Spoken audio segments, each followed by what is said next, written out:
Okay, everybody. John Wick. Oh, wait a minute. This isn't John Wick. This is Keanu Reeves in a really interesting sci-fi Replicas. That's what we're talking about today.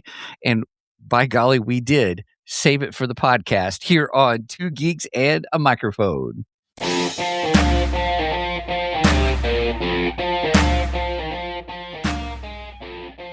Welcome to the Two Geeks and a Microphone podcast, your one-stop shop for television, movie, video games, comic books, book reviews, and more. Now, without further ado, here's Steven and Mike.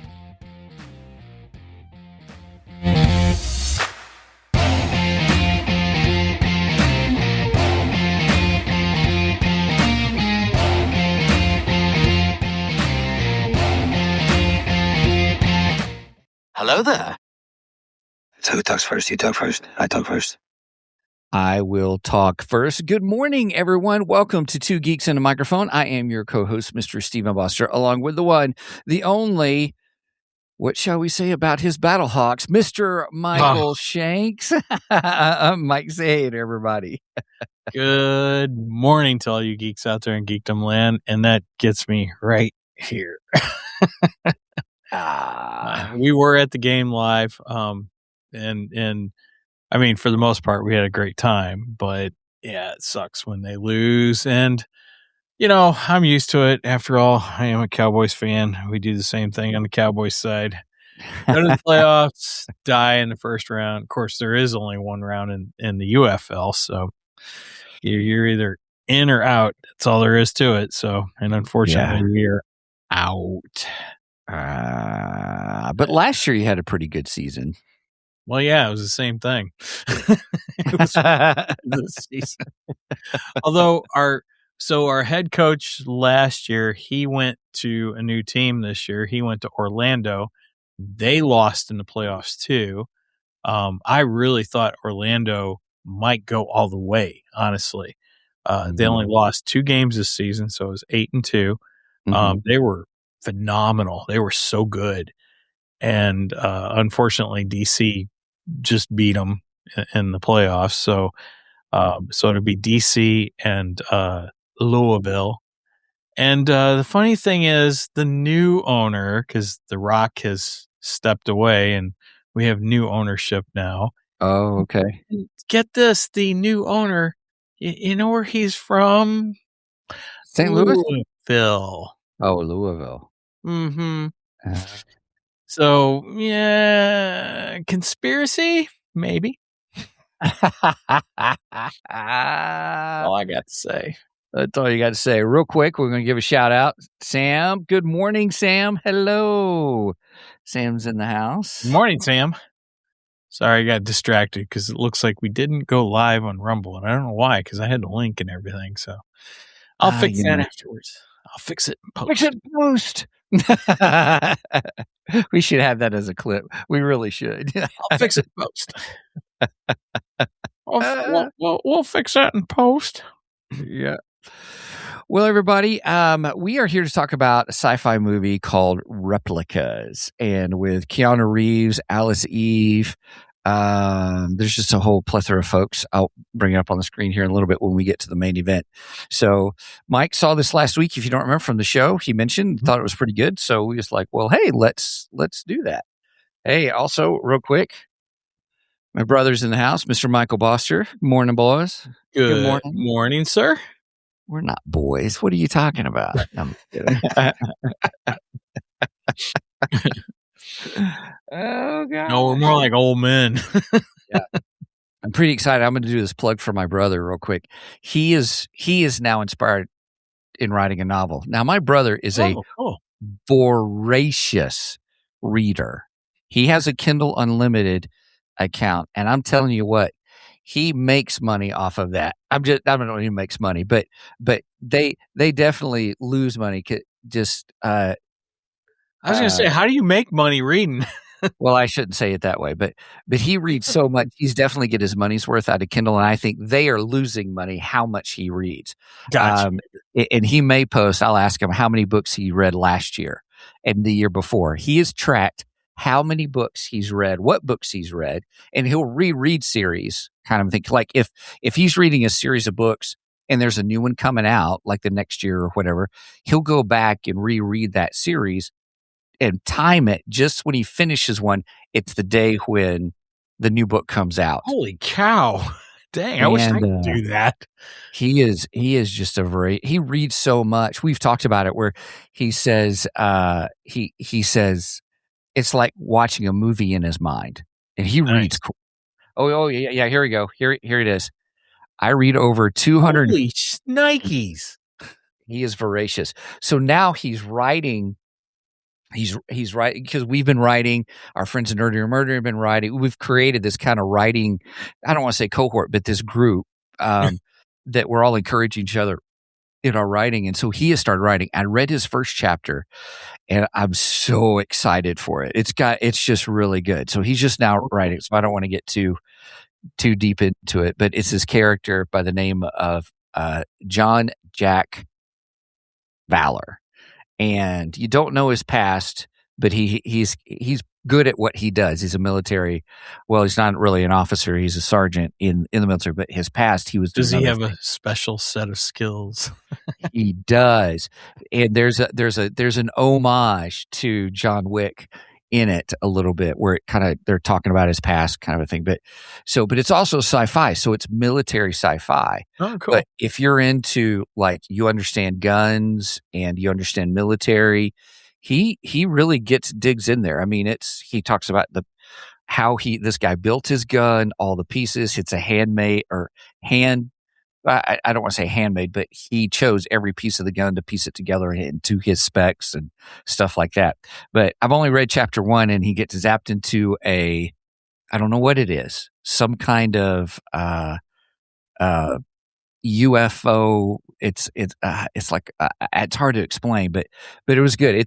It was like, okay, he's a cool military guy, and he goes out he's out in the wilderness, for lack of a better word, and all of a sudden there's he's gone to this wilderness area before, it's like it's the Mojave, and all of a sudden there's this big ship monolith kind of a thing there. So he goes to check it out, and he gets zapped inside of it. So that's what it seems. It looks like, or it kind of opens, and then he gets zapped. And the next thing you know, he's there. So I'm like, oh, so Scott, I have not read chapter 2 yet. I was staying up late watching a movie with Kelly.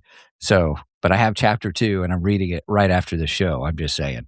So anyway, very cool. There's a plug for my brother's book when it comes out. Very nice. Okay, cool. Yeah, I'm excited. All right. So anyway, okay. I guess I could have. Oh yeah, he's here. He goes. It's here, Mojave, outside 29 Palms. So those that may know that he's doing he knows his research and stuff. He does his research but he knows guns quite well and military and stuff like that. So, all right. Very cool. I guess that was kind of technically part of my Geekdar. I should have done the Geekdar thing. That's okay.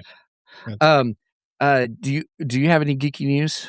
I have no geeky news. I mean, technically my Geekdar could be geeky news, but we're going to do it as Geekdar. All right, well, let's do this. We're going to go into Geekdar. Go with the radar, sir. What's wrong with it? I've lost the bleeps, I've lost the sweeps, and I've lost the creeps. The what? The what? And the what? You know, the bleeps, the sweeps, and the creeps. It's not always.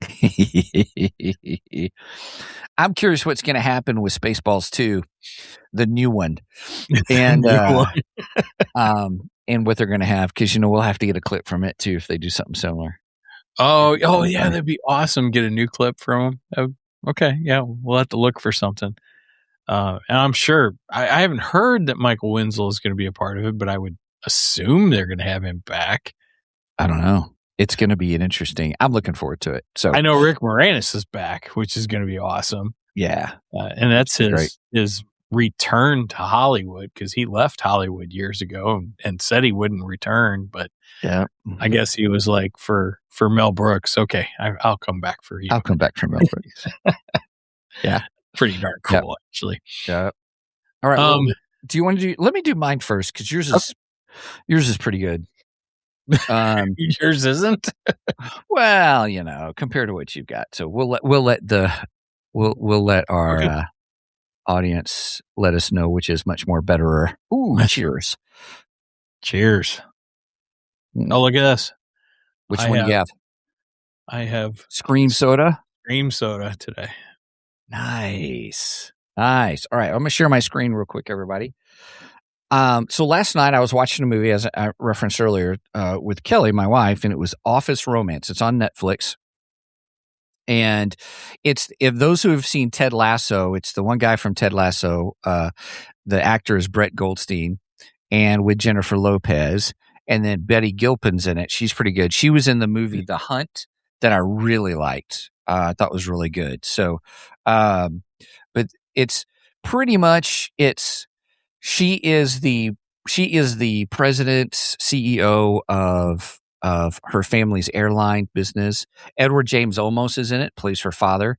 And he is a British corporate lawyer who they do a nice job of explaining why he was there in America. His sister is in jail for murdering somebody. Well, okay then. But it speaks to not only his tie to family and how much he loves his family, but also how he is a good attorney. I mean, he's really good. But the only reason he's there serving as a corporate attorney for the airline is because of his sister being there. But he's there. He meets it's called Air Cruise is the name. So Jennifer Lopez's character's name's Jackie Cruz. And so it's just the office dynamics, plus they have this attraction for each other, but there is a zero tolerance policy on office relationships, kind of a thing. And so it's how the shenanigans of how they're hiding it, how other people notice things. And it is a romantic comedy. It is rated R. And the reason it's rated R is not because of language, because language isn't that bad. But fair warning, there is a scene in the movie that they show more than you think they should show. It's just but they do it really quick, and it's all for a comedic element. So I don't want to spoil it, but it's a little shocking. You're like, wait, what did I just see? And then you're like, oh, whoa, they just showed again. What? But it's all part of this comic gig, or just this. Well, it's all comic. It's comedic romance. Now, here's the thing. I didn't realize this, but IMDb gives it 5.9 out of 10. Rotten Tomatoes is 48%. Roger Ebert gave it 0.5 out of 4. And I'm like, really? I enjoyed it. 0.5 out of 4. Wow. Yeah. 0.5 out of 4. I liked it. I thought it was pretty good. That's the funny thing about it. I enjoyed it. The writing is great. It's really good. It's witty. It makes sense. It's not overly done. It's not, the comedy is just enough. And so, yeah. So, Brenda says, I almost watched this yesterday. Brenda, if you like romantic comedies, I encourage you to watch it. I would like to get her feedback on it. Someone else's feedback. But Kelly and I really enjoyed it. We were 15 minutes of the movie going, this is really good. The writing is good. The way it doesn't seem, everything has its place, its purpose. And there is a mid-credit scene too, by the way. So don't miss the mid-credit scene, which is just kind of it kind of takes some of it takes the major premise and goes overboard with it. That's when it gets a little bit zany and stuff, but it's funny. It's hysterical. So, okay. It is actually a good movie. I'm surprised. I would give it openly as a romantic comedy, in the romantic comedy genre. I give it a 9 out of 10. That's how much I liked it. Okay, cool. I don't know. It's a good movie. As far as IMDb scores and stuff like that, the movie that we're getting ready to review got very low scores. So we'll discuss the IMDb and Rotten Tomatoes and that kind of stuff with this film and everything. Because, I got things to say about that. But right on. Regardless, so all right, let's get to Mike. Mike, do you, Are you ready to screen share? Yeah, sure. So a few weeks back, we talked about the fact that for our geeky news, that Ripiverse had announced a partnership with Oh yeah. a publishing company. I Mhm. forget what the name of the company is now, That's okay. but that was going to allow them into big box stores and stuff. And they said that was coming starting July 1st.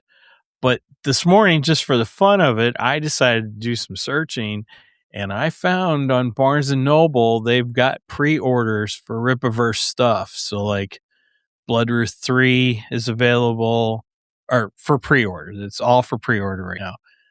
Great War of Separations #4, Bloodruth Definitive Volume 1, so on and so forth. Yaira Enclave #2 and 3. Frost and Ruin. I want to get Frost and Ruin. Enclave, I haven't decided whether. Enclave 1. Is Exclave? Is it Exclave or I'm Enclave? sorry, Exclave. Exclave? Yeah, you're Okay. right. Exclave. I just don't know if I want to do the Exclave because it's a crossover, and they're crossing over into all their titles, and I'm like, oh, you guys are doing this. I can't believe you're doing this. Right. Sam says, "Wow, Eric's really expanding." Yes, You ain't kidding. He is. I looked up real quick. It's the Hachette group. That's it. Yeah, hash it. But the nice thing is, so you only get the main cover. You can't get the exclusive covers. You have to go to Ripiverse to get the exclusive covers. That's why they're exclusive. But you get them for a nice price on Barnes & Noble and Amazon. And then, of course, Amazon, if you've got the membership there, you get free shipping over at Amazon. Yeah. Well, for that matter, I think if you're Barnes & Noble member, I think you get free shipping there too. So, so those are some pluses to get them there. Hopefully we will see them in the bricks and mortar stores soon, because he said with this deal, we could see them in Barnes & Noble, we could see them in Walmart, big centers like those, in the box store within the brick and mortar stores. So trust me, July 1st, I'm going to be down at Barnes & Noble. I'm going to be like, where's my Ripiverse? Where's my Ripiverse? Where's that? That's awesome. Where's that?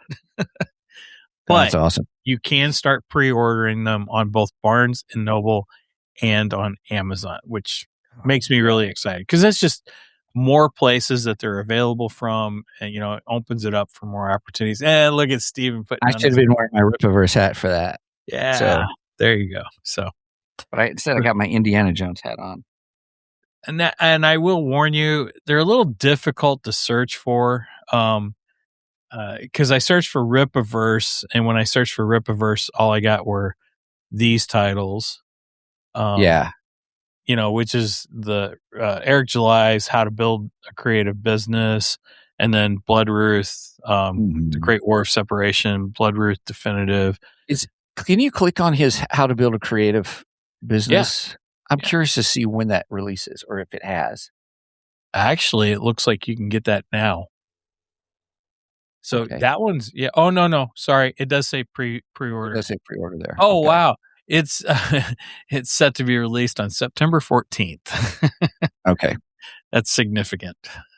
That's why I think they'll catch up to where when they post it, it won't be so far out. That's been my one caution, I guess, for me with Ripiverse stuff has been. Remember how we've talked about in the past that when you order, how is it? You help me understand this better. When you order something, if you do one big order, then in some of it's pre-sale, you don't get any of it until that pre-sale comes out or something like that, right? So the thing to remember with Ripiverse, if you're ordering from the Ripiverse site, and you're doing a pre-order, and you want other things, do them in separate orders, because if you order, so let's say I ordered the issue #1 of what is his name? Blue Shift. I can't think of what it. Rodriguez? Yeah, Rodriguez's book. But I'm trying to think of the character's name, because it's not Blue Shift. Remember, we determined that. Anyway, Yeah, go ahead. I ordered book 1. That's a pre-order, and it won't be shipped until October. So if I would have ordered, like, let's say, Yaira number 3 along with that, which Yaira number 3 is available now, I would not get Yaira number 3 until that other book Because released. you did it all in the same order. Right. If you do them in separate orders, though, and it's something that is available, they will ship it right away. In fact, they ship quick. If you're ordering something that is available now, in opposed to if it's a pre-order. If you're a big fan of the Ripiverse, and I think as they grow, a lot of people are going to be like, "Oh, I want to get that one. I want to get that one." You can do a whole bunch of separate orders, such as like what Mike's suggesting is if it's available, do that in a separate purchase so you can get it sooner. So then you're kind of doing a lot of separate purchases. But if you become part of their membership, they have I think it's like $20 a month for membership, you get free shipping. Right. So if you're part of that, so you're really kind of paying for your shipping, but it depends on how much you order. So you kind of got to do the math for you on, if I have to do all these as separate orders, of what's available versus what's pre-sale, then you have to figure out if that's going to be a big deal for you. There's some other perks. You get the Ripazine for free as part of their membership, which is nice. And Ripazine almost always has a premiere of a character. Yes, each Ripazine, which is pretty cool. Yep. And then you're part of an exclusive group. You get to vote on things. There's like a community that you can be involved with it as well. So, and I think you get exclusive artwork too and stuff. I mean, digital artwork, not,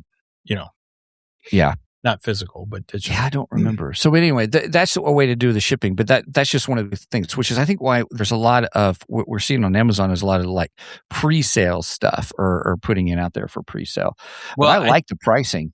I think pre-sale is because right now it's the official date is July 1st. So I think once we hit July 1st, they'll start putting some of those back issues up there that you can get. Ooh. Right. And those you should be able to order them in like, Amazon, you get it in 1 day, 2 days, which would be super cool. And then you get it for a little less price, a little bit cheaper than you would from the Ripiverse website, but each has its perks. So if you want a little cheaper, a little bit faster, go the Amazon route. If you want the exclusive covers, go the Ripiverse account, website. It all depends on how much you want to spend and what your budget is. Yeah, what your budget is, right? Which is mine's pretty low. I'm right there with you, brother. And here's Amazon. I just did. I searched for Soska, on Amazon and came up with what for the Soska sisters. Yeah, came up with a couple of their titles and stuff. So, like I said, searching is a little harder. You try either because Ripiverse isn't going to give you a whole lot. Try the different writers, so like Soska, like Eric July, Chuck Dixon. That's all I can think of off the top of my head. But search for the different writers and stuff, and you'll start finding those titles and everything. Hopefully, they'll put it all under a Ripiverse title. Ooh, there's Cursed. That's cool. Cursed too. Yeah, that's pretty cool. So Bloodruth, I really like that character a lot too. But yeah. So yeah, the best way if you're looking on Amazon is what I did, but I did the Horseman, Chuck Dixon, and it popped it up. And so there's a definitive The Horseman coming out, volume 1 that comes out in November. So is that the definitive Bloodruth? I see you showing that one. That one's pretty cool. That's pretty cool. So you're getting several books together, which is kind of cool, really, to think about. So it just depends on what you're interested in. I think it does give you a chance to kind of see what the artwork looks like. It's really good. Even the coloring and the shading is really good. Yeah. it's just good stuff. And the writing's not bad either. So it does leave you wanting for more. I will say that. Once you read it, you're like, well, wait a minute. What happens next? You know, is that kind of a thing. Here's the Definitive Horseman. So that's available on Amazon. And it's cool. This is cool. You can get in both paperback or hardback. Yeah. So, yeah, that's really cool. Yeah. And the Definitive Horseman, I think it's issues 1, 2, and 3. Yeah, 1, 2, and 3. With bonus material and behind the scenes commentary. So that's pretty darn cool. I only have Horseman number 1, so I just have the Horseman Welcome to Floor Spark, like that one. Right, yeah, that's number 1. Is that number 1? Okay. I got confused a little bit on which ones were which, but no, that's okay. Yeah, maybe Definitive might be the way to go. Then I can get all 3 issues in one book. Right. 25 bucks isn't bad for the. No, it's not. Everybody, I mean, normally when you do the pricing, it's around $30 for the books, but you get special edition. I mean, you're talking about which cover do you want, and the covers by who they are. I mean, who the artists are. I mean, it's pretty cool. It's got a nice little thing in it, but they always, you know, now we're getting Definitive Edition Volume 1. So now it's like, oh, well, okay, I don't need to buy the other ones, and I can get all 3 plus some bonus stuff for $25. Okay. Well, and that's a great way to catch up too. You know, so it's a great way to catch up. Yeah. Now I have Bloodruth 1 and 2. I don't have number 3. So Bloodruth, I just ordered number 3. It seems like a waste to order the Definitive Bloodruth for me. Yeah. And Yaira, I have 1, 2, 3. You got the special cover though, didn't you? For Bloodruth? Yes. Yeah. Yes. It's nice. It's sparkly. Oh yeah. I love that cover. It's a nice one. All right. Okay. Well, there you go, everybody. There's kind of a little bit of our geekdar and what's happening going on. Are we ready to go to the main event? Yeah, let's do this. Yeah.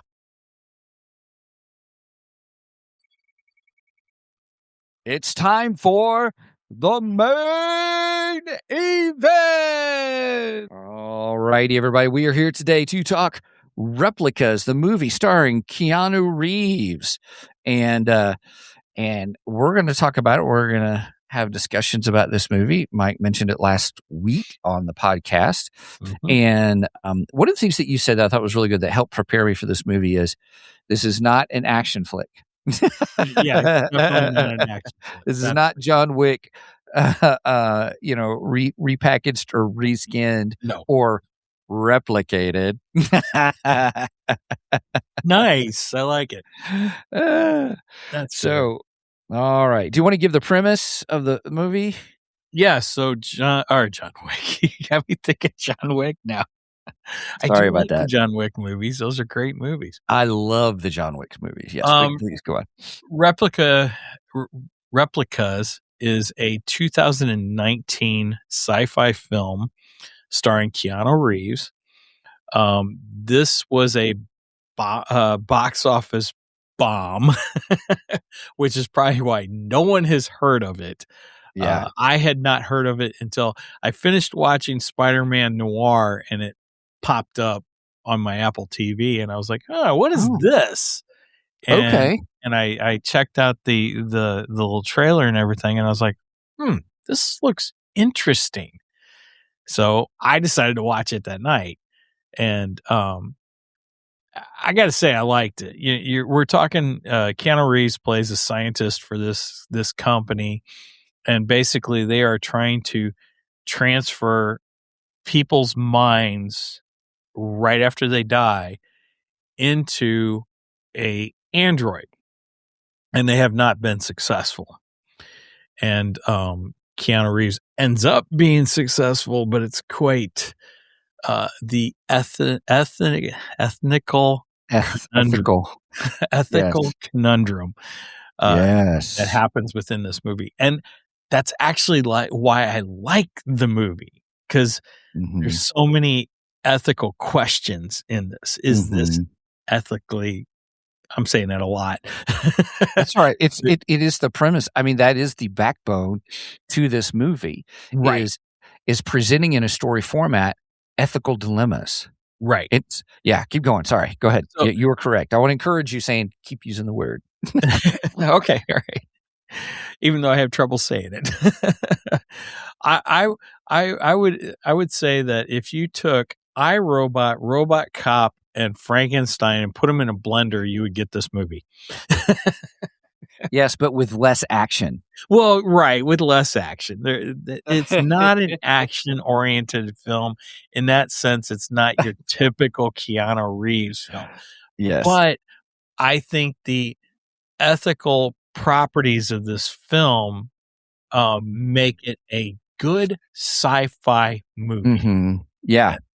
That's the whole thing. Yeah. I think iRobot, those are great. And those are great analogies, connections, because iRobot, I think it was really originally a Philip K. Dick novel. No, it was Isaac Asimov.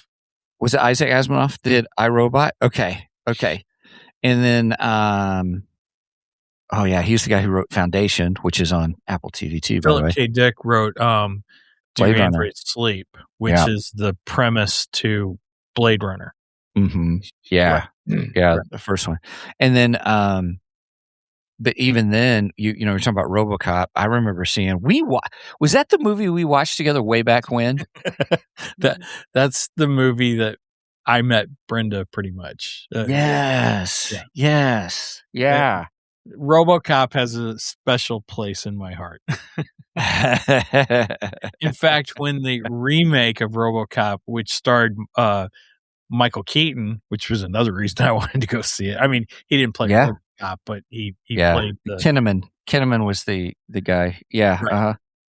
But when that remake came out, I took Brenda to see it for Valentine's Day that year because it came out right around Valentine's Day. Uh-huh. I had a lot of people going, "Why in the world would you take your wife to RoboCop for Valentine's Day?" And I'm like, "You don't understand. It's the first movie we watched together." So the original was our first movie we watched together. So yeah. So it's got a special place. I love RoboCop. I think it's a great movie, and I even liked the remake. The remake was pretty good. I enjoyed the remake. Joe Kinnaman, that's his name. Whew. He was also in another one's kind of a similar story, kind of to some of this. Was it's on Netflix. He did the first season, which I thought was great. Then Anthony Mackie played the character the second season, and the premise is you can move your consciousness into another body. It's kind of the same. Why can I not think of the name of that now? That's going to drive me crazy. Because you're getting old. Yes, that's true. True. All right. Here, let me see. Let me do it real quick. Netflix, because it all ties into this theme. Netflix movie with Joe Kinnaman. Kinnaman. I'm not spelling it right, but I don't care. Excuse me. Joel Kinnaman. Altered Carbon. There he goes. Altered Carbon. The first season is great. Second season's okay. First season's great. But it's I like based the on title. The title's cool. Yeah, but it's the same thing. It's the same concept of, this one is you transfer it to another human body and you make clones of the bodies and stuff. So there's some parallels here. So Replica is not a new idea. Oh, no, I'm not saying it's a new idea. Right. But it is the one, just to come back to, just to strengthen your argument, it is the one that deals more heavy with the ethical dilemmas than the other ones do. It also throws out the fact that we as a society have become even more afraid of death today than we have ever in the past, in my opinion, anyway. And again, I think this brings up good fodder for conversation and such. So in that sense, I think it's a good sci-fi movie. Okay. It may not be the best Keanu Reeves movie, that's for sure.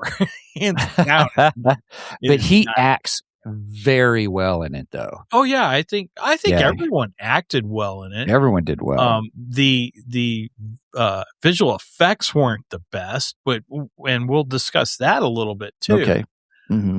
But if you set aside the visual effects and you just look at the story in general, I think it's just a good sci-fi story. That's my opinion. It is a really good one. Yeah.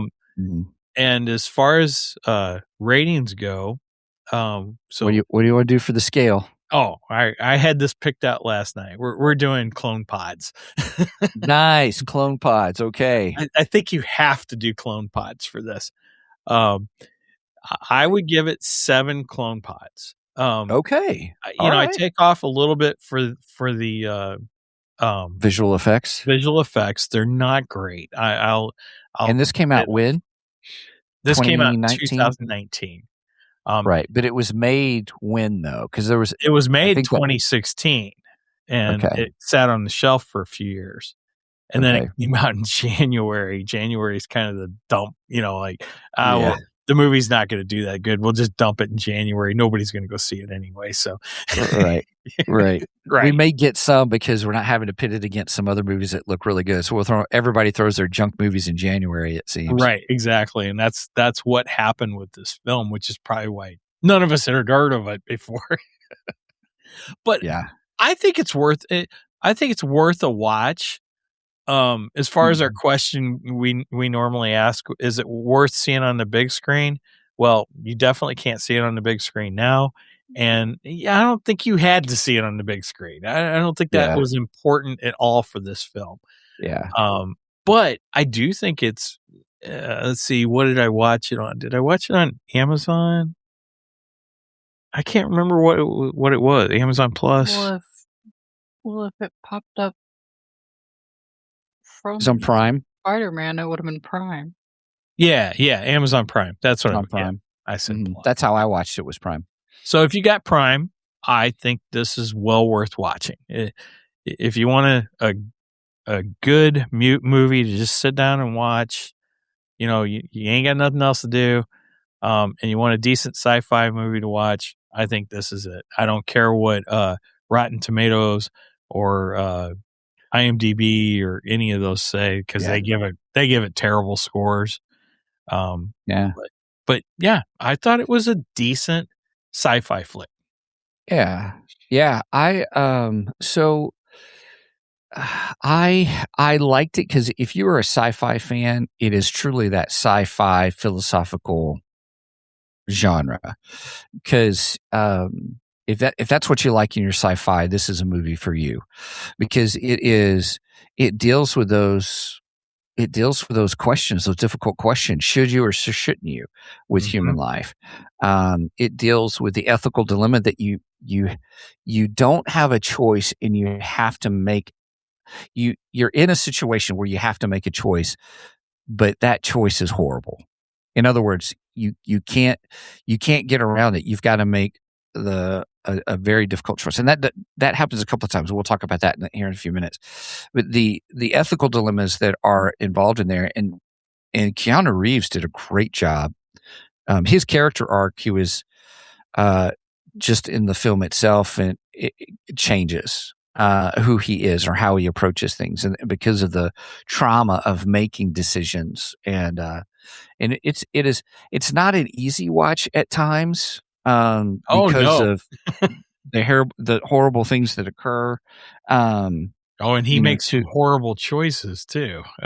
Yeah, and it's tough. So I can see where some people don't like it, because I got the feels through it. In other words, I'm like, I felt the tension, and that's cool for a movie to be able to do that. You know what I mean? That you're like, ooh, there's one thing that happens, and then there's another thing that happens.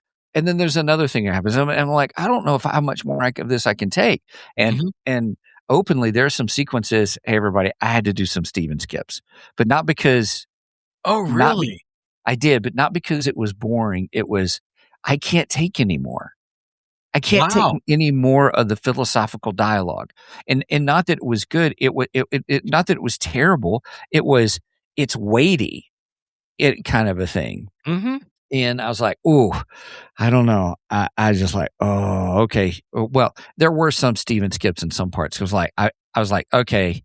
It was kind of like the when we were talking about the Penguin movie. It's like, okay, he's walking down the stairs, skip 10 seconds. He's still walking down the stairs, skip 10 seconds. There were scenes like that because it did move slow in some ways. I didn't get that feel. I felt it moved pretty quick. It's really,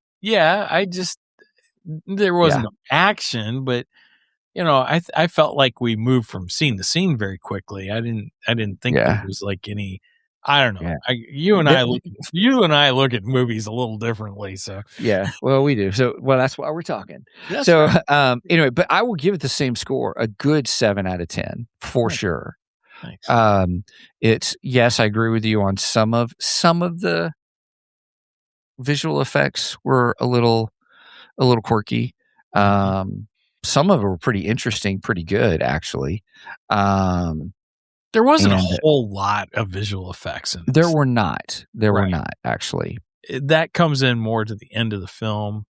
Well, you have a little bit at the beginning because we got the scene with the android at the beginning, which kind of sets everything up, and then we got more of it at the end, and that's where the majority of the CGI or VFX come into play. So yeah. So the cool thing is 7 out of 10 clone pods, and I did enjoy it. I didn't skip the last like 40 minutes of it. I didn't skip that, but I would hope not. The third act goes pretty quick. It does. No, it was just moves fast. It was just some of the weighty stuff in there, and I was like, and I don't know if I was just tired. I was like, I don't know if I can handle any more of this stuff that he's having to go through. Kind of a thing. I mean, emotionally, it's heavy. Why do you say that? It is the oh shoot, I can't think of it. The imbalance. Oh gosh, I can't remember the Back to the Future line. I was trying to remember Doc's line when Marty always says heavy. Oh yeah, you keep saying that. Is the atmosphere heavier then, or something like that? Yeah. No, gravity is gravity. The gravitational pull in the future heavier or something. That's what it was. Something that. Yeah. Whoa, that's heavy, Doc. Yeah. All right. That's good. All right, we ready? Okay, everybody, we are headed into spoilerific territory. We are going to spoil the crap out of this movie. So, real quick, some production trivia. So again, this was a box office bomb. It has heavy sci-fi concepts. If you look past through the rough CGI, but it's a gold mine for geek culture and philosophical debates. It is. The film was filmed in 2016, but it sat on a shelf until it was dumped in theaters in January in 2019. The budget was $30 million, which I would actually say is kind of low for movies today. That was 10 years ago. Right. So what is here, let's do this. Let me just ask the question. Well, while you're at what is $30 million in today's money? Oh, I didn't say 2016. I'm a dork. Let's go.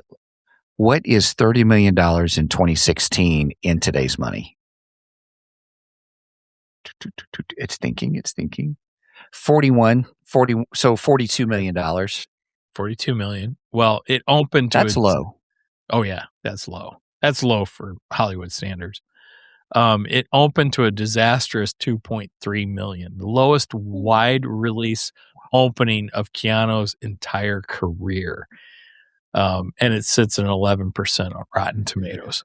Yeah, I don't remember seeing it, and I don't remember any kind of ads for it or anything like. Because I like Keanu Reeves. I really like Keanu Reeves. Me too. And it's sci-fi, so I wonder, did it just not? I don't know. It's hard to say, but anyway. And maybe that's another reason it didn't do any good, because maybe there was no promo for this movie. There's just no promotion for it. Yeah. I don't know, because I don't think it's a terrible movie. Okay, and this is the interesting fact. The VFX team actually used video game development engines for real-time rendering of the android Subject 345 to save money and time, which explains why the mechanical graphics feels a bit loose. which is true. Which is Hmm. very true. And there wasn't a It does lot look of it very- either. Do what? And there wasn't a lot of it either. No, there wasn't. The screen time, I would say, so you get the first scene with the robot, and we're talking maybe 2 minutes at most. Mm-hmm. And then by the end, maybe another 3 to 4 minutes with the robot, possibly. So, Mm-hmm. and this is all just my guesstimation. So maybe 6 minutes screen time for the robot at the Mm-hmm. most. I would think that's what I would think. It was Mm-hmm. not much screen time at all. That would be interesting to go back and time those and find out exactly. But you figure you've only got a $30 million budget. Yeah, right. I mean, right. yeah. In 2016, but Yeah. in 2016, there were still movies that had better visuals than this did. Yeah. I mean, It's right probably because they were on a budget. They were like, hey, we'll give you $50. I'm like, what do you mean $50 for visual effects? Okay, we'll give you 100. Okay, I'll put out a 16-bit character. Well, we're gonna have to use the Unreal 4 engine. I don't even know if they had probably 2 engine. 3. No, I think Unreal would have spit out something better than this. I've seen Unreal. I know what Unreal can do. There's a reason why it's called Unreal, because it's almost unreal what it can do. Here, let's ask this. Let's go. What video game engine did the movie Replicas from 2016, released in 2019, use? Interesting. Didn't use a traditional single video game engine for its visual effects. Instead, to save money on expensive previs and early CGI, the production team used iClone, a suite of 3D animation software tools frequently used by video game developers. Because iClone is highly integrated with real-time technologies, it served as a democratizer for the film's visual effects. The specific real-time pipelines and tools they used were iClone 7, Perception Neuron, and Character Creator. And that's pretty much it. So iClone 7 is for design, previs, and early CGI sequences to bypass the high cost of traditional industry software. Perception Neuron is a motion capture system worn by Keanu Reeves to map and create the CGI character animation. And Character Creator is a standalone tool used to generate realistic animation-ready 3D digital doubles for actors. Interesting. Yeah. And I find it funny that I clone, and this is all about cloning. Right. That is pretty funny. That's kind of ironic if you think about it. Oh, and Keanu Reeves uses the whole Iron Man type of computer system in this, where everything's virtual and in the air. And yes. When did Iron Man come out? 2009-ish. It was earlier in 2016. I know that. 2008. Yeah. Oh, I was close, man. Oh, you were very close. Good guess. Yeah, I knew Iron Man was before this.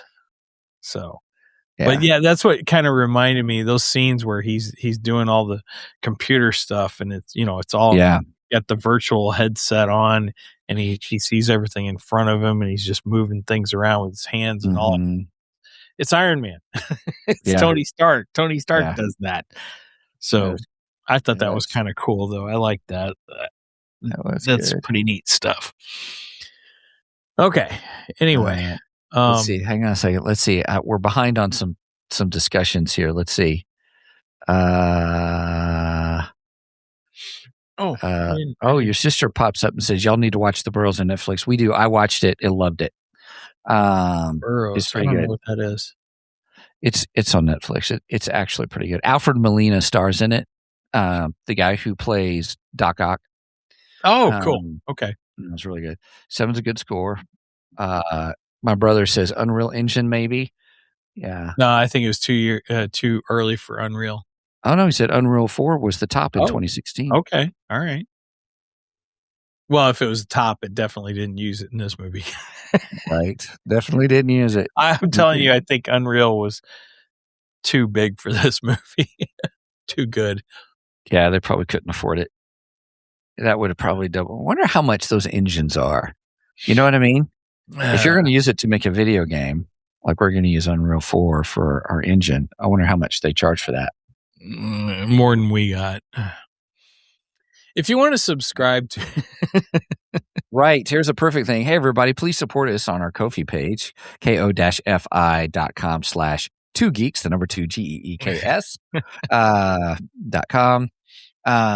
Yeah, we'd appreciate it because we're paying for all this extra stuff to go podcasting and go live and stuff. It costs money, folks. And then who knows? Maybe we could get Unreal. Right. And then soon we'll clone ourselves, and that's how we'll do it. We'll just use AI. Yeah, we'll just use the clones and AI, and they'll do the podcast for us, and Steven and I'll just sit back and relax. Yeah, how much? I mean, Keanu kind of does that in this movie too, by the way. Yeah. Well, he doesn't use AI though, but I guess AI would play some kind of role in that eventually. Do you think both the android and him still get paychecks? You know, that's a good question. That is a real good question. Is what? She asked if the android and Bill, Keanu Reeves' character, if they both get paychecks from the company. Oh, that's a good question. That's a good question. That's a good question. Yep. Oh, here we go. Unreal Engine is free to download and use for students, hobbyists, and companies generating under $1 million in annual gross revenue. Above this threshold, pricing depends on your industry. Game developers, a 5% royalty applies, but only on lifetime gross revenue exceeding $1 million per U.S. product. You did that wrong. You're supposed to go $1 million. $1 million. Revenue earned through Epic Game Store is completely exempt. Interesting. Non-game industries, film, architecture, companies making over $1 million annually that use the engine for non-interactive projects or custom enterprise applications are subject to a seat-based subscription of $1,850 per seat per year. Wow.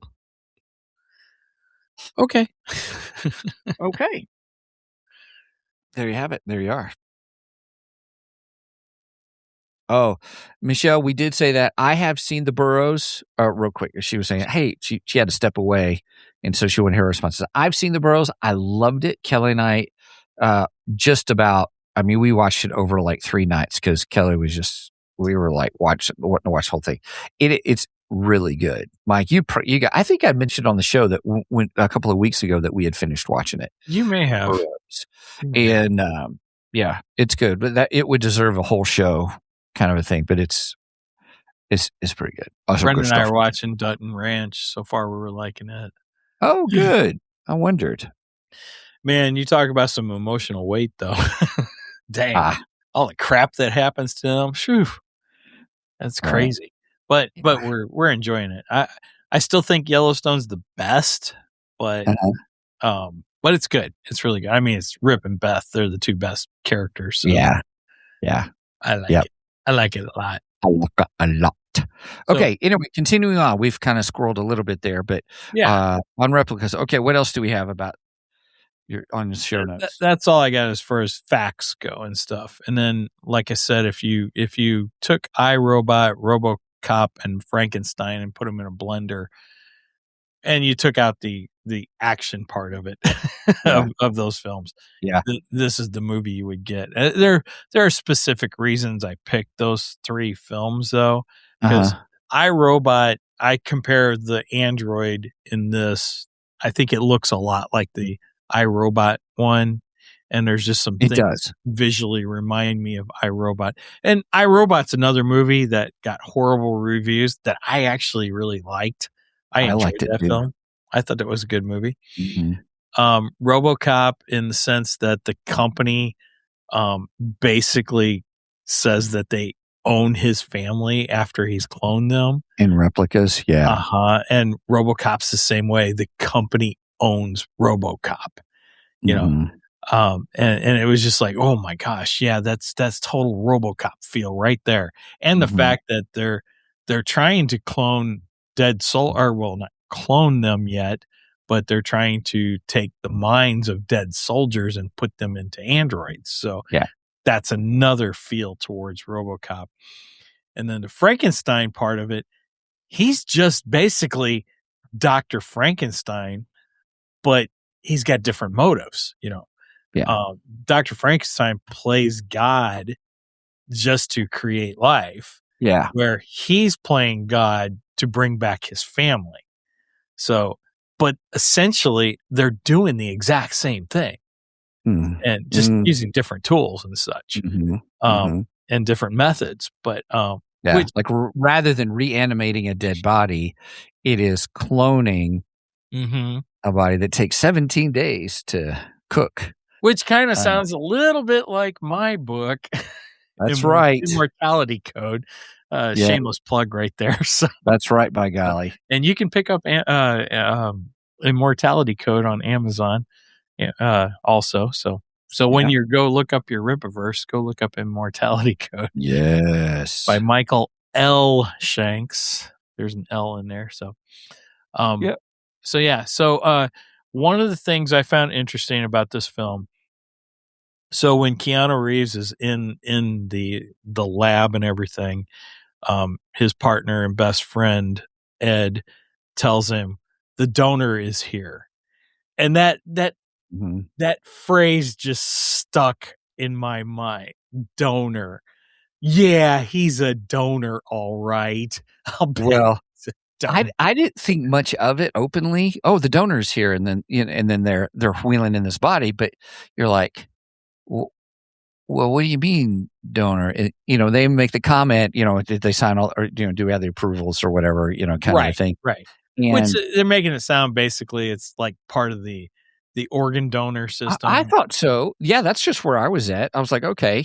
But then when they threw them on the table, you see all these gunshots in them and stuff like that. You're like, huh. Wait a minute. Yeah, he's dead, a donor, Jim. right? Dead, Jim. Dead, Jim. Dead. He's a donor, right? All right. The military donated him, is what it was. Well, I thought that was the nice twist, though. Here's a spoiler, everybody: is for this whole movie, you're thinking they're a biomedical company, until the end, and you realize they ain't a biomedical company. And so then my brain, when they revealed that, my brain went back, oh, these are their employees. Because what's the big push? I think what you're leading to is how they, when you were saying just a minute ago about, well, that's their property. His wife and kids were their property. Right. And it all got revealed at the same time. Well, that's our property. And then I went back to this scene, the donor, and I was just like, oh. Well, and that's what I'm saying. I think anyone who's a soldier and if they die, as soon as they die, they become biotech, whatever it's called. Bio9. It reminded me of Cyberdyne. Oh, okay. But I was like, that's a nod to Terminator. Yeah. But yeah, then they can become property of that company, is what it is. And RoboCop's the exact same thing. Once he died, basically his body became property of whatever the company's name was that developed RoboCop. I can't think of what it's called, but it's the same thing. It's exactly the same thing. Yeah. And I was just like, oh man, that's just sick and twisted. Right. That's going to drive me crazy now. I'm sorry. What is the name of the company in RoboCop? Omni Consumer Products, OCP. OCP. Yeah, that's exactly. That was going to hurt me for a while if I didn't answer that. Sorry. So yeah, the donor thing really got me as soon as I heard it. I was like, oh gosh, that's just horrible. I hate it. I mean, I'm not saying it's horrible writing. I'm just saying that's a horrible thing. You know what I mean? Let's see. Yeah. Let's see. My brother posted. He goes, OCP. Of course he would remember. He puts me to shame. As big a RoboCop fan as I am, I should have known it, but some details slipped my mind. one of the other things that struck me in this movie is when Keanu, Bill or William, whichever you want to call him by, and he's discussing with his wife Mona what happened at the office and stuff, which I thought that was hilarious. His buddy shows up and he makes the comment, "Did you get fired?" And then he's carrying his youngest daughter Zoe, and Zoe goes, "What's fired?" Right. and then he makes the comment about the android, and what was the word he used? I can't remember what the word he used, but she then went, "Well, what's that?" I just thought it was funny how she was like, "What do these words mean? I don't know what they Yeah. mean," Yeah. and stuff and everything. But anyway, there's kind of a philosophical conversation between him and his wife when he tells her that the android, that they tried to imprint the mind of the soldier into the android's body, but once it became aware, and once it became aware, it started tearing itself apart. It rejected the android body. Mm-hmm. And she made the comment that you can't just go killing all these people and bringing them back. A human body, a human is more than just their mind. There's a soul also. Mm-hmm. And such. And he's just like, no, it's all electrical impulses. And that's Right. another area where it reminds me of Frankenstein, of Mm-hmm. Dr. Frankenstein. He at first doesn't take in the idea that, the human existence is more than just electrical impulses and such Mm-hmm. stuff. Mm-hmm. And I liked how that kind of highlighted the difference between his scientific mind versus her mind as a doctor. And I thought that was just an interesting comparison for the two. So, Yeah. again, good sci-fi. Good sci-fi makes you think, and it makes Mm-hmm. you discuss things and whether things are right or wrong. And I think this movie does that. Yes, it does. Definitely does. Definitely. And then I'll give it another critique. The cloning pods. Yeah. I thought they were too small. Oh, yeah. Yeah. I saw those when they brought them in. I'm like, really? You're gonna make a human being in that small little box? Right. When it was in the back of the van, I was like, they do look a little small. Uh-huh. And then it looks a little bit bigger when they were pulling them out of them. Or Yeah. when they pulled her out of it. Yeah. Now you did get kind of a horror aspect, when she's cooking in there. Yeah. Yeah. Because it's almost like she's in a fetal position, and then she slams the wall, the glass and such. And there is kind of a jump scare there and everything, which was kind of cool. But yeah, I just thought, I'm like, those pods are too small. That's crazy. Yeah. And then, of course, when they bring the pods in, so they steal the pods and all the equipment from Biodyne or whatever the company is. They steal everything to be able to do this and everything because, William's family dies in a car accident. They're on their way for like a weekend trip to, Mm-hmm. I don't know where they were going. Go fishing, I think is what it was. Yeah, it was a boating trip they were going to go on and such. And there's a storm, and he has an accident, and car goes off the road and goes into the water, and his wife, his son, and his two daughters are all killed in the car accident, which is, I mean, that's pretty heavy grief right there. It is. Your entire family wiped out in one car accident. That's a lot for one man to handle. Yeah. And again, it brings up the whole ethical question of, is what he's doing right? Yeah. And this is where I come up with the idea that we as a society have decided that we can't handle death anymore. Mhm.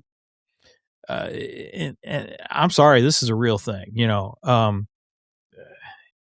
And I know some people are probably going to get up in arms about this, but Say it. Say it. Say it.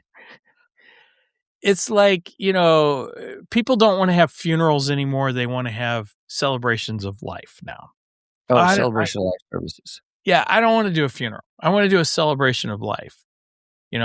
Okay, well, in my opinion, you need to have the funeral too. I don't see anything wrong with having a celebration of life later. Mm-hmm. I think that's okay. That's fine. But a funeral is not meant for the person who dies. A funeral is meant for those loved ones of that person that died. Mm-hmm. And that's to give them grief time. That's the point of a funeral. The point of the funeral is not for the person who died. It has nothing to do with that. It's so those around him or her can grieve. That is the whole point of the funeral. And we as a society we've decided we can't accept death anymore. And I think this movie is a perfect example of not being able to accept death. Handle it.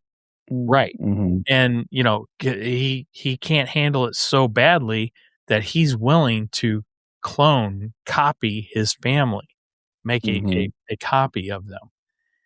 And there's part of me that understands that grief. Yeah, that would be difficult to accept your entire family killed in one swoop.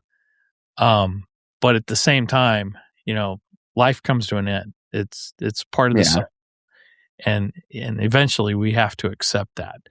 So it's another reason I think this is a good movie. Yeah. Because it brings up those kind of questions and such. Yeah.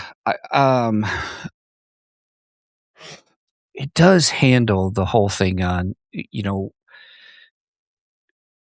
really the fear that we all have about death or losing someone, really. I think in this case, it really is about losing someone that you love. And I thought it was very apropos when he reveals everything to Mona, his wife, just kind of the whole story. And he's like, what would you have done? Because he asked her, what would you have done? Because she was upset about it, learning. But you saw that balance of her. She was angry, but then when he said that, she reached out and grabbed his hand, like, oh, right. I probably wouldn't have. Now that you've asked me, I probably would have done the same thing. Right. And I get it. I understand it. I just don't totally agree with it. Yeah. No, that's okay. That's the whole point. I think that's one of the whole points is having us wrestle with these really difficult issues. Good sci-fi makes us cringe a little bit. Yeah. I mean, that was the whole thing with Blade Runner too. I mean, and then, what is real?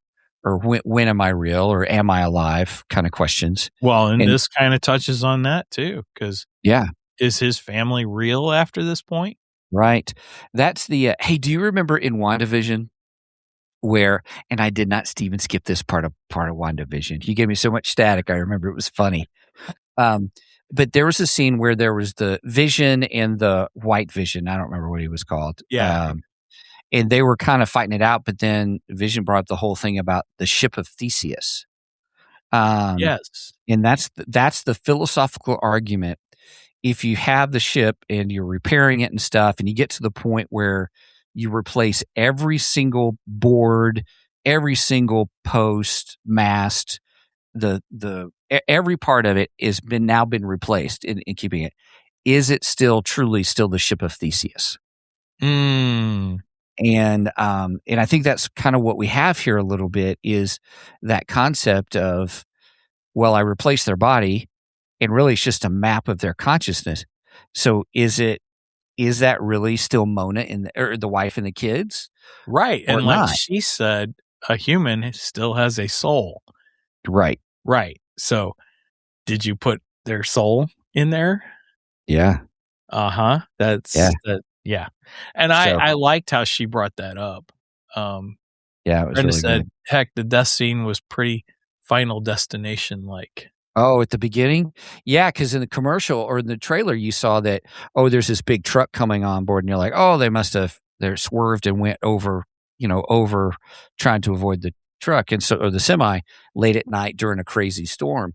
And I'm like, oh, here we go. I was preparing myself. I'm like, oh, well, they're okay. So I wonder, and about the time you say, I wonder what happens is the Boom. tree branch falls, spikes the wife, Right. just impales her, and then he goes over. And then, you know how I feel about kids in movies and dying and stuff like that. Sure. It did it respectfully that you didn't see the kids. You knew they were under the water, but you didn't see it. Right. And this isn't like the kids are getting murdered. This is an accidental death. An accident. Yeah. Right. And it has purpose towards the story. So Yeah, I it did.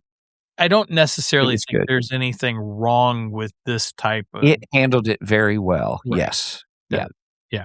Yeah. So, yeah, I don't think this applies to your normal rule.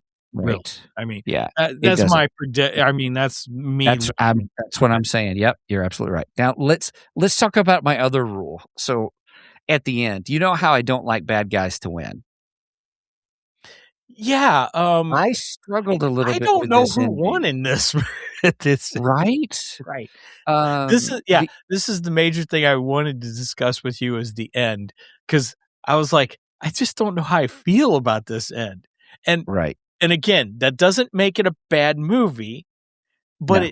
it opens up for conversation. It does. And so it's what makes it a little different for me. It's not like one like Arlington Road, which, gosh, that movie aggravated me at the end. I couldn't handle it. I don't know that movie. It's actually not a bad movie. It's Tim Robbins and Jeff Bridges. And the ending frustrated me. I'm going to spoil it for everybody. So if you want to see it, see it. But the good guy does not win at the end. Oh, well, speaking of that, so I read, do I have my book here? I don't have it here. I think it's in the living room. I read Yasuki. Yeah. By Braxton Cosby. Yeah. I like the book. Yeah. I like the book. I hated the end. I was pissed. Oh. I almost want to have Braxton back on just so I could yell at him. I hated the end of the book, and I won't tell it because I'm not going to give It's probably based on it's based on the true story, isn't it?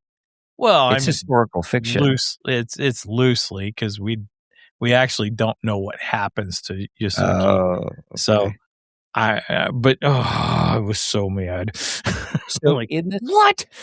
Yeah. You did what? And that's kind of what we have with this movie, because the main bad guy, and he was an okay villain. Go ahead. Let's set up the whole end of the film. Yeah, go ahead. So this is a major spoiler. So if you don't want to know what happens at the end of the film, please stop watching us right now and then go watch the movie. It's available on Amazon Prime, and then come back, and then you can comment below. We'll catch the comments. Yeah, definitely comment below. But anyway, so at this point in the film, the company is after him and his family because they realize he was successful at imprinting a dead person's mind upon a cloned body is what it is. At this point, they were trying to imprint on androids, but now this changes the whole thing because they successfully cloned 3 human beings and transferred their dead mind into the clone bodies. So at this point, the company is out to get them, find them, because they want to keep Bill working for them to do this for them. Mm-hmm. So they are on the run. At one point they catch up, they capture the family, so on and so forth. They kill his best friend. That was heart-wrenching because I liked his buddy. I thought he was a good guy. who went through some hell through this movie. I mean, because William, Keanu Reeves, tells him, get rid of my family's dead bodies. Mm-hmm. It's like, really? You're going to make your best friend do that? That's terrible. Yeah, and that then, was a tough one. And then he tries to make him decide which kid not to bring back, because he only has 3 pods, so he can't bring back all 4 of them. Yeah. So and Ed draws the line. He's like, no, I'm not doing that. You're going to make that decision. I am not going to do that. I refuse to. And kudos on him. I'm glad he did that. He set up his boundary. Yeah, exactly. It was about time, because he didn't set up no boundaries for anything else. Right. But anyway, so they kill him as an example of, look, we'll kill him and he works for us. So that means we'll kill anybody. We don't care. And so reluctantly, Keanu pretends that he's going to give in, and he doesn't exactly give in. He replicates his own mind is what he ends up doing. And then he imprints it onto the robot 345. And then the robot comes after the head of the corporation. Yeah. Which was cool. That was a great scene. Yeah. It's like, we get some action. Yeah. That was the most action in the film, honestly. And well, you kind of had the chase scene. That was a little bit of action too, so on and so forth. But yeah, so he goes after the head of the corporation and everything, and he's about to kill him. And William stops, slows him down. Let's say slows him down. And then basically gives him an ultimatum, says, you will let my family go. And if you do, I'll do this for you. And basically saying, I can give you a second chance because you're going to die, but I can bring you back the same way I brought my family back. So he does. And then when he does, the robot is now fully working with his mind in it. So he has all the brilliance of William, Keanu Reeves, and Keanu Reeves can go off and be on the beach with his family and not have to work for the company anymore, while they go cater to billionaires and giving billionaires basically a new life as they get old and die is what they're doing. And that comes to the question Megan had. So does the robot and Keanu Reeves both get paid by the company? Aha. Because technically the robot is Keanu Reeves also. Yes. So now we're at the end. And I was like, man, I don't know if it's like a mirage of a happy ending, because we have kind of the happy ending with the family. Yes. Because then he also gets the last pod and he's able to bring back Zoe, his youngest daughter, who that was also an ethical conundrum, because when he made the decision that he wasn't going to bring back Zoe, he then started deleting memories from each of them of Zoe, basically trying to erase her. And I'm like, oh my God, this is horrible. This is just terrible. It's terrible. Yeah, it's tough. That was tough. That was really tough. But so you kind of got this mirage of a happy ending for the family, because they're all back together, they're all alive, so on and so forth, and living happily ever after. And then you still got the evil company going on with Keanu Reeves' character's brilliance behind it. Yeah. And I was just like, oh, dang, that's not such a happy ending. Right. So that's what I wanted to get your thoughts on. Yeah. I was mixed. I was mixed about it, because it really wasn't a full win for the bad guy as much as it was he did what he had to do to protect his family, kind of a thing. And not that I like it, but that was the whole point of the movie. It was really to get you thinking from an ethical standpoint, as you were talking about. Just it made you face some of those questions. We can all say, "Oh yeah, what would you do?" I don't know what you do, but it brought it home in dealing with. I don't have the capability of cloning my family, so I'm not going to make the same decisions he made. Right. Yeah. Yeah. And who knows where technology will take us. I'm all up for the give me a little brain implant kind of a thing. And that takes you back to another Keanu Reeves, which is Johnny Mnemonic. Which that's one where he had the chip in his head that he could download information to, and then be a courier of the information. That's an old movie. You've got to admit, if there's any one person in this world that has spent really looking in sci-fi films and being really a part of those in sci-fi technology, it's been Keanu Reeves. Oh yeah. I mean, you got this movie, you got Johnny Mnemonic, you got The Matrix. Yeah. And even CD Projekt Red gaming company, the Cyberpunk 2077, he's a main character in that game. Wow. And that's talking about cybernetics and all that. I thought, man, that's a great casting. It's finally free on PlayStation Plus. I waited for several years. So years and years ago when Bill and Ted's came out, I never imagined that Keanu Reeves would have turned into the star that he is today. Right? I mean, he's one of the biggest stars in Hollywood. Yeah. And then you think back to Wild Stallions. Yep. That's where it all started. Yeah. Yeah. Yeah. Oh yeah. My God. It is pretty funny. And yeah.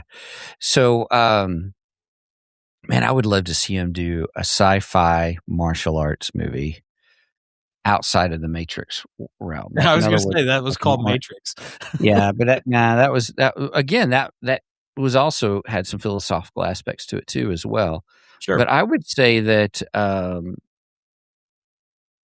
mean, he did another one, The Man from, Tai Chi. There's something he helped produce and write, but he played the villain. I don't like him as a villain actually, but he does a pretty good one. But it's great martial arts with this guy who's just incredible martial artist who played the good guy. It's almost hard to say he's the good guy in this film too. I mean, he's not the villain. He's definitely not the villain. Yeah. But, when you think of him as a cold scientist, and he's bringing back his family on just those cold science facts, you know.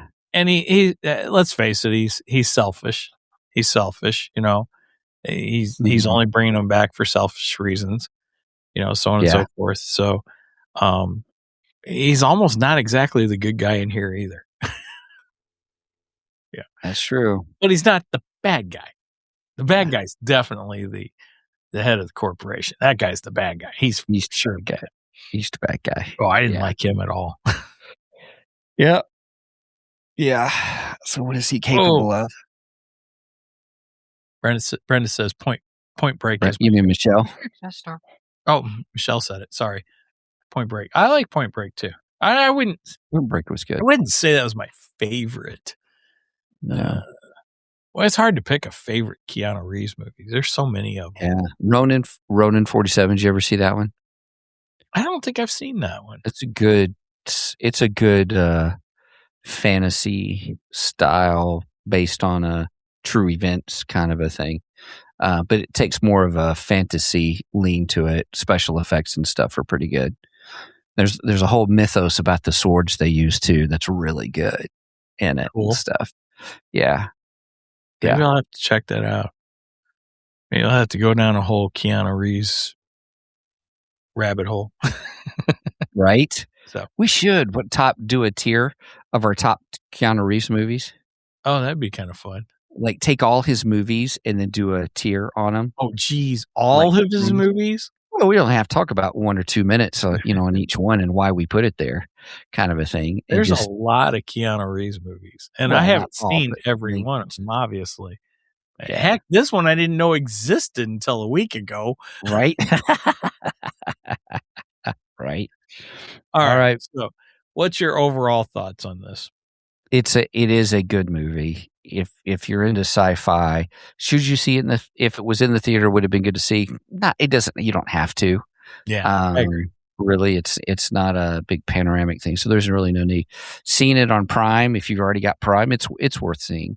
If you like sci-fi philosophical, dealing with heavy subjects. If you don't, then I wouldn't recommend it. That's true. I agree with that. If you're not into the heavy philosophical type of sci-fi stuff, this is not going to be your cup of tea. Yeah. But if that's what you like with your sci-fi, I think it's a great movie. It handles it. It handles it. I was going to say well, and I mean that. It does handle it well, but it handles it appropriately to get you thinking. Yeah. Agreed. Yeah. Because there's a lot of stuff he does. I'm just like, oh my God, I can't believe he did that, Yeah. Throughout the film. But yeah, but that's the reason I like it, because he makes those hard choices. And unfortunately, sometimes in life we have to make hard choices. And yeah, it's just his were really bad. Yeah. From an ethical point of view, anyway. That is correct. I mean, he did get his family back, but question is, are they really his family? Yes. Is it really them? I mean, yes. And we'll end with this. Handles it much more better. Oh, dang. Cheers. Thank you, Brenda. Cheers. Oh, my goodness. All right. That was my last sip. Okay. Wow. Okay. All right, everybody. Well, hey, thanks for joining us here on Two Geeks and a Microphone. It's been great to have you join us, and we love the discussions and people comment and your comments that you bring in. Keep commenting below because we do see those. So we love it. We appreciate you guys. If you want to help support us, please check out our website at www.twogeeksmic.com. That's the number 2 GEEKSMIC.com. There you'll find all things Two Geeks, direct thing to our podcast. On Podbean, if you want to do Podbean, but we are on a whole bunch of other podcast sources, Spotify, iTunes, and the like. And then also, if you'd like to support us, you can get to us from there on Ko-fi.com/2geeks, ko-fi.com/2geeks, number 2 GEEKS. What's cool about that is we got a $1 tier, a $2 tier, and a $3 tier where you can just help support us. We do that. We do have some extra stuff that's on Ko-fi. It's kind of like Patreon, but we like it much more better. Much more better. Cheers, everybody. We really enjoy it. And so be sure if you can support us. You don't have to, but it just helps. We just use it to pay for all the stuff that we need to pay for in order to do the podcasting and everything. So we also have a merch page that you can help support us with, twogeeksmicmerch.com. You can get to it from our website or go directly to GEEKSMICMERCH.com, twogeeksmicmerch.com, and check out some fun little t-shirts and stuff that we have there as well. Mike, anything else? Yes, if you made it this far, please make sure and go and like and subscribe to us on the socials. I try to be active on Facebook and Instagram. I might post some funny memes. I might post some comic book facts, so on and so forth. But I also post when we go live. And speaking of going live, we go live every Saturday morning at 9 a.m. Central Standard Time. You do the math on the rest because I don't like to do math. And we are live on Facebook, YouTube, Twitch, and we try to be live on Rumble. I'll get it posted to Rumble here in the next hour. So, anything else? Last words, funny anecdotes, etc., etc. Nope, we covered it. All right, good show. So, with that said, yes, good show. Thank you. With that said, please do not skip this episode because we are much more better than the rest. Cheers.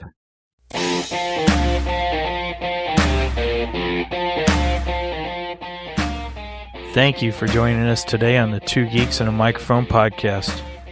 Tune in next week when we will have more news and reviews. Until then, may the force be with you.